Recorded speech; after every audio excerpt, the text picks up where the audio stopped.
Coming up next on Behind the Badge, MPD officers get body cam upgrades, adding an extra level of protection. Body cameras in action. Officers help a stranded driver in the rain. School bus safety, cracking down on drivers ignoring school bus stop signs. K-9 training. K-9 teams from across the country converge on Murfreesboro. See how these four-legged officers keep our communities safe. Those stories and more Behind the Badge starts right now. Hello everyone, I'm Public Safety Information Director Larry Flowers. Welcome to Behind the Badge, an inside look at news and newsmakers of the Murfreesboro Police Department.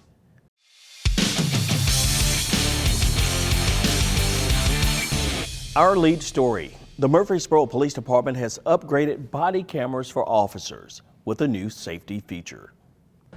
911, what's the location of your emergency?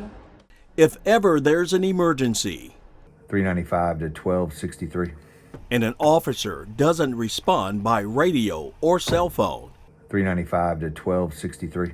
their chain of command now has the capability of talking directly to the officer through the new Axon Body Camera 4. 395 to 1263. Checking your status. I'm 10-4. There could be times where a radio channel could get changed accidentally, the radio get turned off accidentally. Our real-time crime center is really good at keeping up to where the officers are. It's a feature that's We've got peace a of purple mind light that for turns on Officer normally when Alexander it's red. Ortiz. But having a feature where a supervisor can sync into our body cam, they can see what we're doing in real time, they can speak to us. It is a great feature to have. It's definitely something that has come in handy before on scenes for me. Whatever your camera could see, your supervisor could see all the way up chain of command. But we couldn't talk back to you without calling you on the phone or on the radio. Officers traded in their old Body Cam 3 and received the new Body Cam 4 in November of 2025. The upgraded talkback feature brings safety to the forefront. You can see there's actually speakers on the top of the 4 where there were none on the 3. A supervisor, as long as you're actively recording, can pull it up on their computer and watch live streaming what's going on. But they can actually communicate two ways with you now, whereas they couldn't do that in the past. It's already been beneficial for Officer Ortiz. There's been times where I've been out, I didn't know where I was deep in the woods, and they're able to track my body cam. They can tell me which direction to walk, where to go to try and get to that person that needs help, or how to get out of wherever I am to get back to a location where I do know where I am. Enhancing officer and public safety with the press of a button. 395 to 1263 status. 10-4. And speaking of body cameras, we often highlight some of the interactions our officers have with the public in a segment called Body Cameras in Action.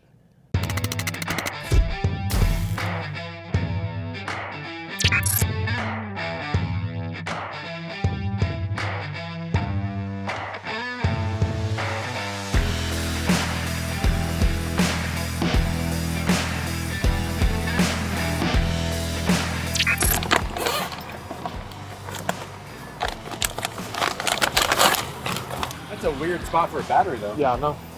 I don't know if it's gonna be long enough. It is.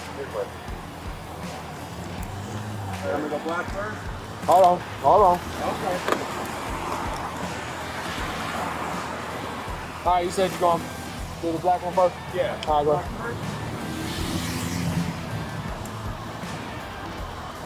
Hold on, can you show me 10, please? Go ahead.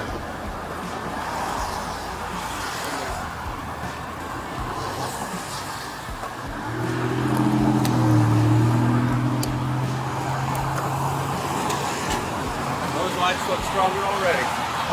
Did those lights look stronger already? Go. Yeah, no, that's what I try to do right here. Go ahead and try to turn it on.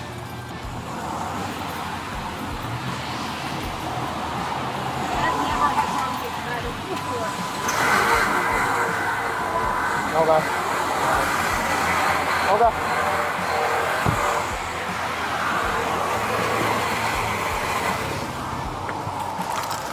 It die again? Yeah. We're just gonna have to get a toll for it. Alright. But we're just gonna keep killing the battery.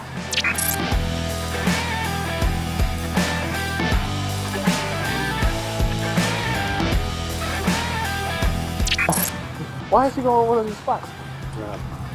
Can you get that thing turned? Like she can't turn it? Yeah, I was ready to get your car.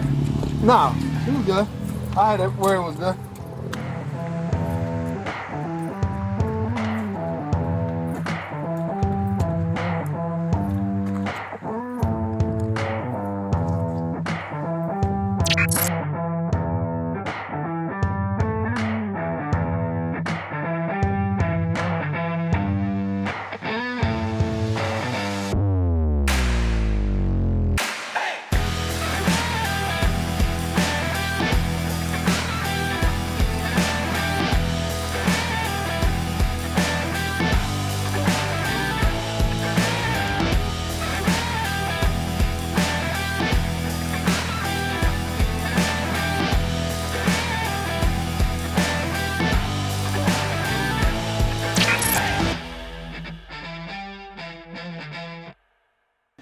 MPD body cameras record positive interactions with residents on a daily basis, but you'll never know because many of the officers say it's just part of the job.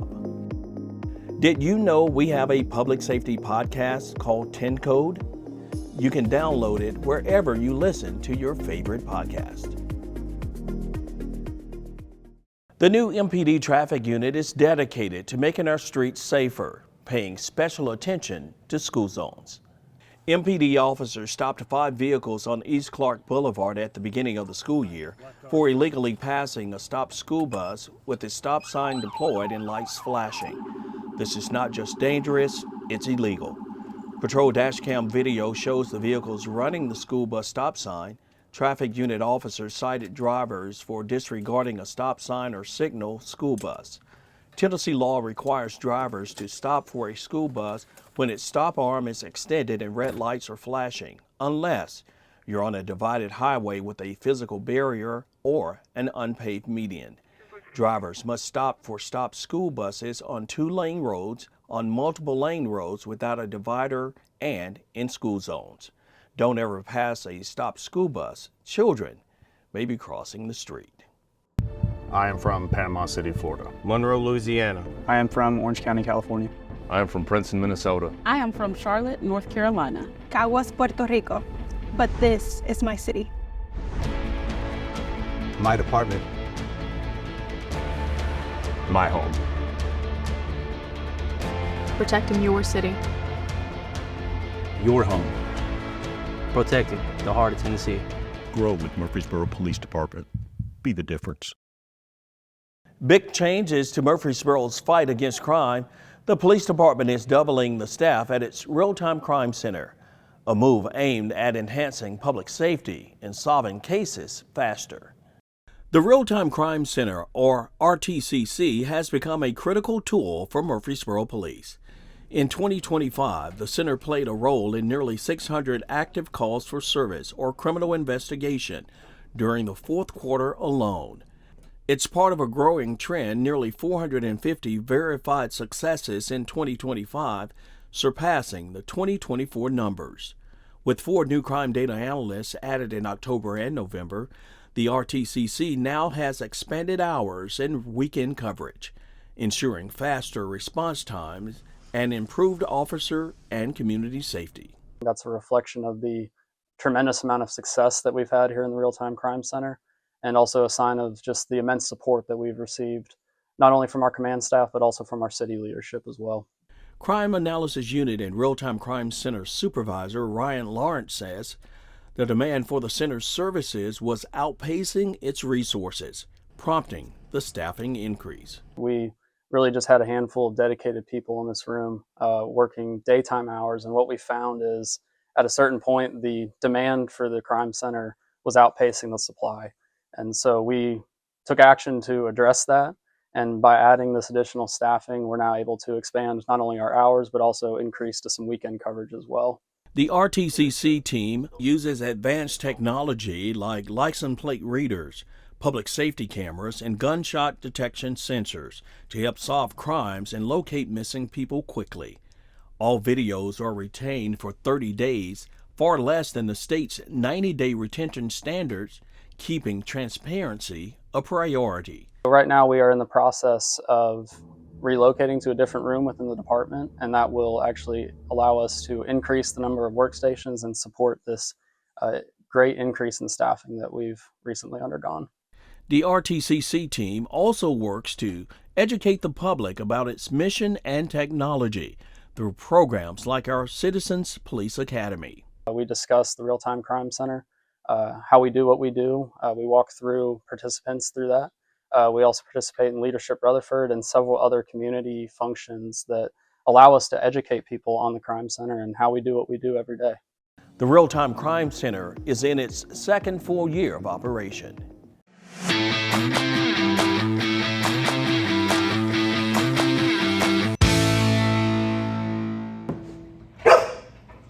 K-9 officers work hard just like their human counterparts. They also do lots of training and hold certain certifications. Murfreesboro Police Officer Angela Alexander leads a K-9 training workshop for man-trailing and cadaver dogs. So I am a certifying official with the NNDDA, and I'm able to certify utility dogs, which would be our tracking and trailing, and then our cadaver dogs, which are our human remains detection dogs. This National Narcotic Detector Dog Association workshop focuses on trailing and tracking and also human remains detection. During these exercises, the dogs work through places like an old nursing home filled with distractions to find their target. So at the nursing home, we were doing human remains detection. Basically, we put out materials in certain areas and we allow the dog to work the area so they can find the human remains. We do a lot of things we call distractions. So we'll put out our human remains, our materials, and then in amongst our materials we will put out food or animal bones because the dogs are not allowed to alert on animal remains at all for human remains detection.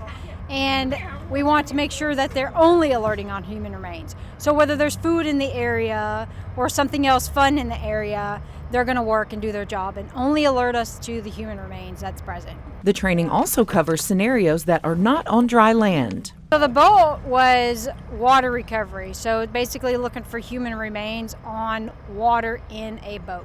What we did is we put our materials close to the shoreline and we put the dogs in the boat and then worked to the shoreline with the dog.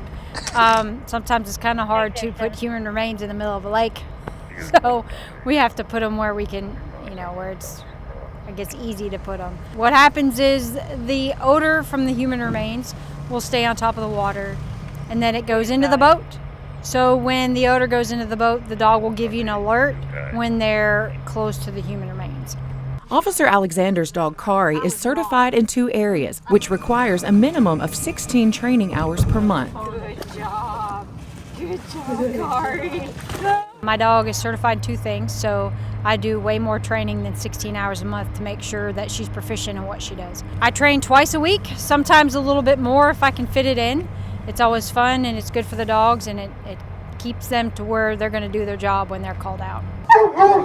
Officers from around the country come for this workshop, providing the animals and their owners a chance to sharpen their skills in unfamiliar environments. An important skill when they are called out to work. For human remains detection, the dogs can go anywhere. We've been called by the TBI, we've been called by emergency management, any kind of a natural disaster that can occur, and there's no telling what kind of environment you'll be working in. These K-9 officers are essential to any department, not only to find the bad guys, but to also find missing people and assist in cases. And be on the lookout, you might see Officer Alexander and Kari out and about working, training, and serving the community. Before we go, we want to send a few shout-outs. A shout-out to Sergeant Stephen McGowan, who graduated from the Tennessee Bureau of Investigation's 2025 State Academy. A shout-out to the School Safety Division, who received the Model SRO Agency Award from the National Association of School Resource Officers. Shout-outs to the 16 new officers who graduated from the Tennessee Law Enforcement Training Academy, and a special shout-out to Officer Evan Pendergrass, who served as class president and was honored with the Tennessee Sheriff's Association Outstanding Officer Award. Shout-outs to CID Special Investigations Section Detectives Earl Crow and Mark McGotham, who were named Officers of the Year by the Exchange Club of Rutherford County. Shout-outs to Lieutenant Sean Garrison, Sergeant Jacob Fountain, and Travis Henderson, who graduated from the Southeast Leadership Academy 12th Section. Shout-outs to Captain Samuel Smith and Communications Supervisor Erica Sewell on receiving their 20-year service plaques. Shout-outs to Sean Garrison and Travis Ledford, who were promoted to lieutenant, and officers Carly Cole, Justin Fugate, Jessica Hawkins, and Ben Libaugh, who were promoted to sergeant. Shout-outs to traffic officers Sandra Wilkins and Joseph Roberts, who received awards at the Mothers Against Drunk Driving's Night of Remembrance and Law Enforcement Recognition Ceremony. Shout-outs to Officer Eric Renfro, who was named Tennessee Highway Safety Office Region 3 Officer of the Year, and Officer Lee Andrea Scott Harris, who received the Seatbelt Enforcement Award. And congratulations to all of our retirees, Lieutenant Gary Carter and Detectives David Miller and Jennifer West. Remember, we're here to serve and protect you. If you have any questions on the services the Murfreesboro Police Department offers, please give us a call at 615-849-2MPD or visit our website, murfreesborotn.gov/police. Thanks for watching, and we'll see you next time as we go behind the badge.